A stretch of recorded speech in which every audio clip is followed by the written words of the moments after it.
Bien, seguimos nuestro apasionante viaje por el mundo de la estadística. Acompáñenos. Vamos allá. Un ensayo clínico con un grupo de sujetos que ha recibido un nuevo tratamiento ha presentado mejores resultados que el grupo que ha recibido placebo con una P de 0,02. A ver, seguimos con la interpretación de la significación estadística P, un 2%. Si el nuevo tratamiento no fuera más eficaz que el placebo, eso sería muy raro. Haber encontrado diferencias entre un fármaco y otro sería muy raro. Eso es lo que significa la P. También significa es la probabilidad de que la diferencia encontrada sea debida al azar. Seguimos. Tras un ensayo clínico aleatorio se informa que la mortalidad en un grupo de pacientes con cáncer de colon que han recibido un nuevo tratamiento ha sido la mitad que la observada. Las preguntas sobre estadísticas no solo tenemos que fijarnos en lo matemático, sino también en la importancia clínica. Si yo hago un ensayo clínico y veo que un tratamiento reduce a la mitad la mortalidad del cáncer de colon, estoy pegando bote. Es una alegría profunda la que tengo y tiene una relación seguramente con que ese fármaco va a ser muy bueno. Resulta que la diferencia no es estadísticamente significativa. Está claro que eso, con esa gran diferencia que hay entre uno y otro, seguramente sea porque el número de sujetos estudiados era insuficiente y por lo tanto la potencia era baja. O sea que lo cierto es que sería necesario un estudio de mayor tamaño porque esto tiene buena pinta. Suponga que en la fase de diseño se calcula que para tener suficiente poder estadístico en el estudio de cierta intervención es necesario incluir 100 sujetos. Ya sabéis que el cálculo del tamaño de la muestra se hace teniendo en cuenta error alfa, error beta, potencia, diferencia que quieres detectar entre los tratamientos, variabilidad, posibles pérdidas, etc. Bueno, pues es necesario incluir 100 sujetos, con lo cual tú dices, para poder pillar si hay diferencias, necesito 100.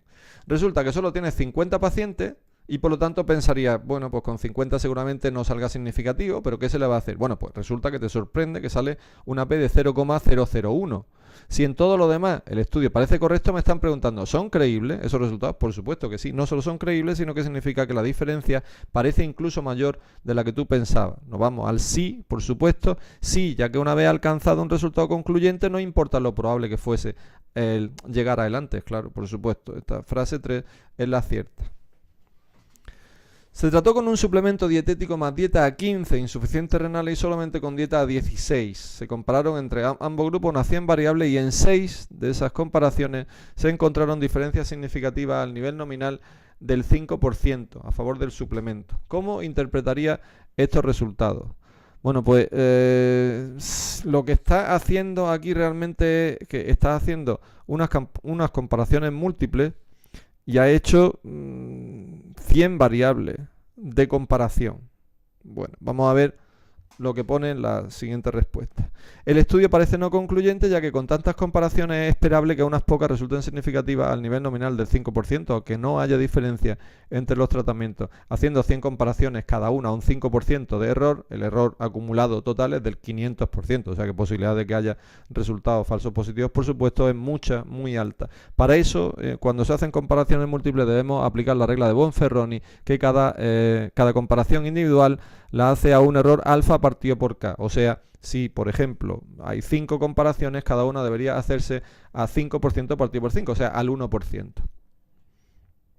¡Uy, qué bonita esta, qué larga! Un estudio observacional estudia la probabilidad de alcanzar una respuesta clínicamente significativa después de 2 años de tratamiento con un fármaco A o fármaco B para la artritis reumatoide. Se realiza un análisis de regresión logística utilizando como variable dependiente la existencia de respuesta clínicamente significativa y como variable independiente el grupo de tratamiento, la edad, el sexo, el tiempo de evolución de la enfermedad. Y los resultados arrojan una O ratio de 3,5 y un intervalo de confianza de 1,7, 4,2 a favor del tratamiento A. ¿Qué significa esto? A ver, cuando nosotros tenemos dudas si los resultados de un estudio puedan haber sido influenciados por ciertas variables que introdujeran factores de confusión, lo que realizamos es un análisis multivariante con una regresión logística, una gráfica logarítmica que no nos van a pedir calcular. La regresión logística significa que los resultados que salgan al final de ella son independientes, esos resultados, de la edad, el sexo y el tiempo de evolución de la enfermedad. O sea que, ¿cuál es falsa? ¿Las diferencias a favor de A dependen de la otra variable? No. Eso es la falsa, porque son independientes. Eso es lo que demuestra el análisis de regresión logística. La posibilidad de obtener respuestas significativas es 3,5 veces superior. Eso es lo que parece desprenderse del estudio. La 3 es cierta. Aunque edad, sexo y tiempo de evolución podrían influir en la consecución de la respuesta, los resultados referidos al fármaco son independientes de estas 3 variables. Eso es lo que ha demostrado la regresión logística. Está usted leyendo un estudio de corte en el que se evalúa el efecto del consumo de antiinflamatorios sobre la descompensación de la insuficiencia cardíaca. La O-ratio que presentan 1,25 y su intervalo de confianza de 0,7 a 2,2. ¿Cuál de las siguientes es correcta? Si el intervalo de confianza incluye el valor neutro, en este caso el valor neutro sería una odds ratio de 1, el estudio es no significativo. O sea que vamos a ver cuál de las siguientes es correcta. El consumo de AINES causa la descompensación de la insuficiencia cardíaca. Eso es falso. La relación entre el consumo de AINES y la insuficiencia cardíaca no parece explicarse por la casualidad. Pues sí, en este caso parece que se puede explicar por la casualidad. Los estudios de cortes no permiten establecer, esa es falsa. No podemos descartar que la casualidad sea la responsable de la relación existente entre las dos variables, ya que el intervalo incluye el valor 1. Esa es la correcta. Se ha realizado un estudio de distribución aleatoria sin enmascaramiento, un estudio de más de 1000 pacientes con hepatitis C, en el que se comparó la administración de interferón y ribavirina frente a interferón pegilado y ribavirina. En el primer grupo la respuesta fue del 40% y en el segundo del 45%. Los límites del intervalo de confianza al 95% fueron menos 12 a menos 3. Esto de menos, del signo menos, significa que lo que estamos viendo es la diferencia 40 menos 45, A menos B. Pero lo que sí vemos ahí es que el 0 está excluido del intervalo, por lo tanto la diferencia a favor de B parece significativa.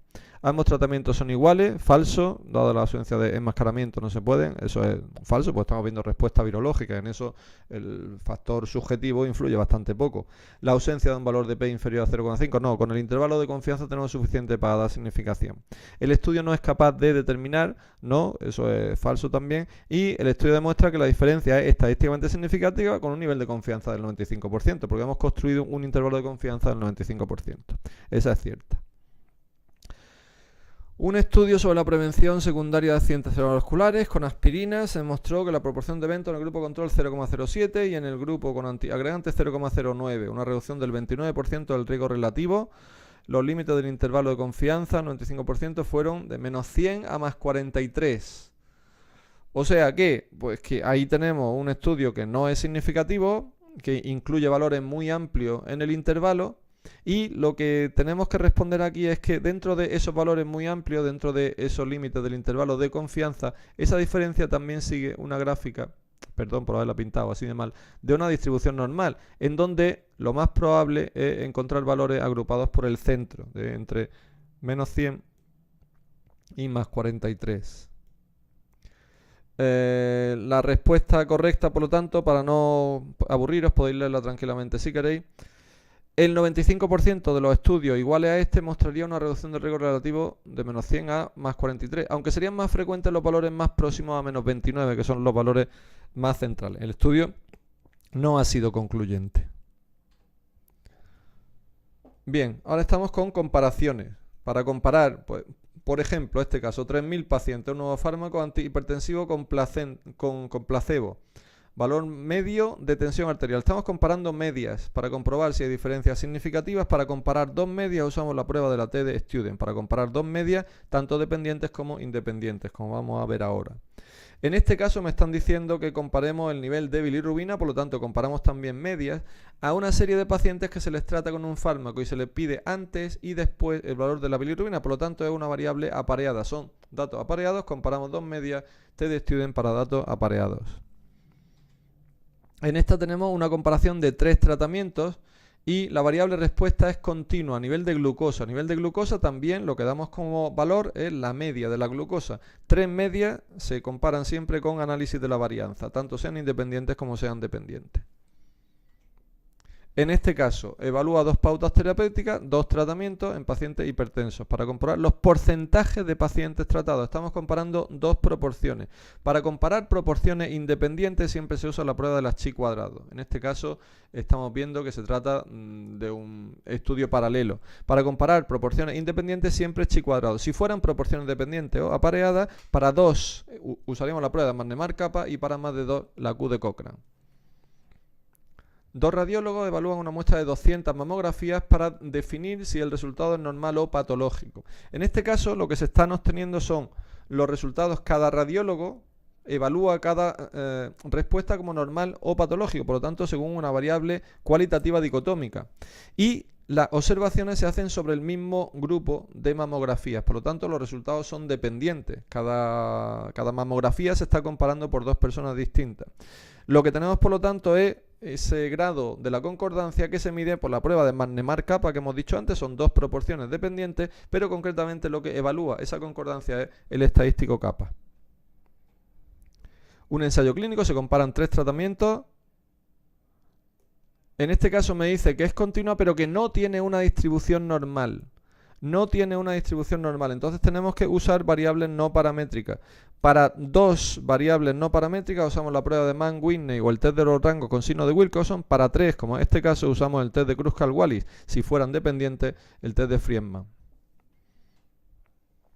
En un ensayo clínico, para comparar 2 fármacos, se incluyen 75 pacientes en cada rama. La variable de interés es tiempo hasta que desaparecen los síntomas. Aquí, ojo, no estamos hablando de porcentaje de curaciones, de niveles de glucosa ni de nada, sino tiempo hasta que desaparecen los síntomas, que se hace con técnicas de análisis de supervivencia. Un investigador está interesado en determinar si hay una asociación entre la cifra de tensión arterial diastólica y los niveles de colesterol. Para eso, realizado estas mediciones a 230 voluntarios. Aquí no estamos comparando la diferencia entre uno y otro, sino saber si hay una asociación entre 2 variables cuantitativas. Y la asociación entre 2 variables cuantitativas se hace con el estudio de la correlación de Pearson.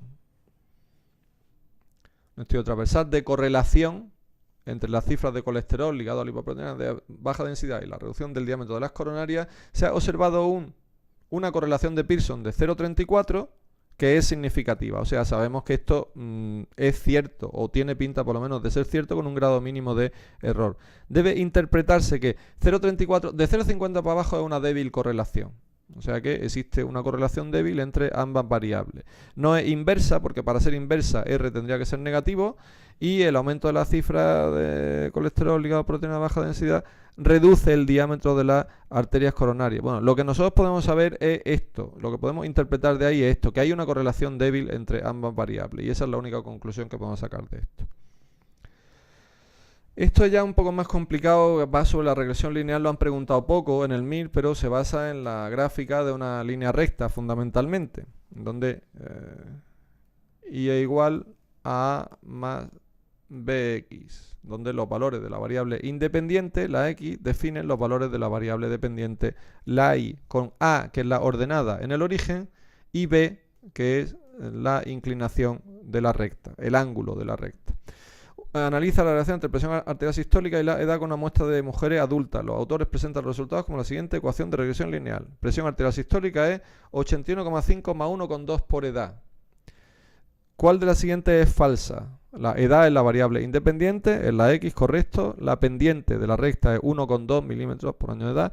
El valor 81,5 corresponde a la media de presión arterial sistólica en la muestra de mujeres. Pues entonces las mujeres estaban hipotensas y estarían en shock cardiogénico prácticamente. No, el valor 81,5 corresponde a la presión arterial sistólica teórica para una edad 0. Lo que pasa es que, bueno, entonces, como se ha medido en mujeres adultas, es lo que se obtiene, pero la 3 es falsa. Por cada año más de edad aumenta 1,2 y se ha asumido que la relación es lineal para poder utilizar esta representación de la línea recta. Supongamos que un modelo de regresión lineal simple que relaciona los niveles medio de proteína C reactiva como variable dependiente con el número de articulaciones dolorosas o hipersensibles de un paciente con artritis idiopática variable independiente. El modelo ajustado, una muestra de 100 pacientes, es el siguiente. U es igual, podemos ponerle I, que a mí me gusta más, a 0,47 más 0,08x. ¿Qué significa 0,08? 0,08 es el grado de inclinación, el ángulo, es lo que me daría precisamente ese 0,08. O sea, por cada nueva articulación afecta, ¿cuánto sube la proteína C reactiva? Dado que es superior a 0,5, nada, eso es falso. Es el cambio de la PCR como consecuencia de pasar a tener una articulación adicional inflamada. Esta es correcta. El valor medio de la PCR no, su cuadrado se interpreta como tal no, y el valor medio de la PCR tampoco. O sea que es la respuesta 2. Y ya por último terminamos con alguna pregunta que nos puedan poner sobre probabilidad. Preguntas que son altamente improbables, nunca mejor dicho.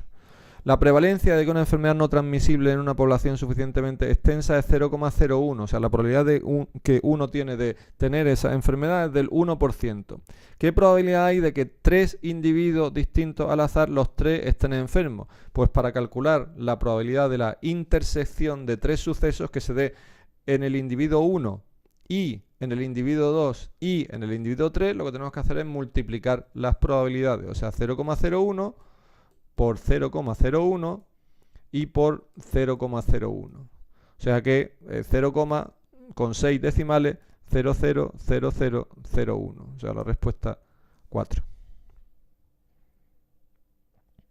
Muchas gracias y espero que haya sido significativo, que haya sido útil para poder saber algo más de estadística.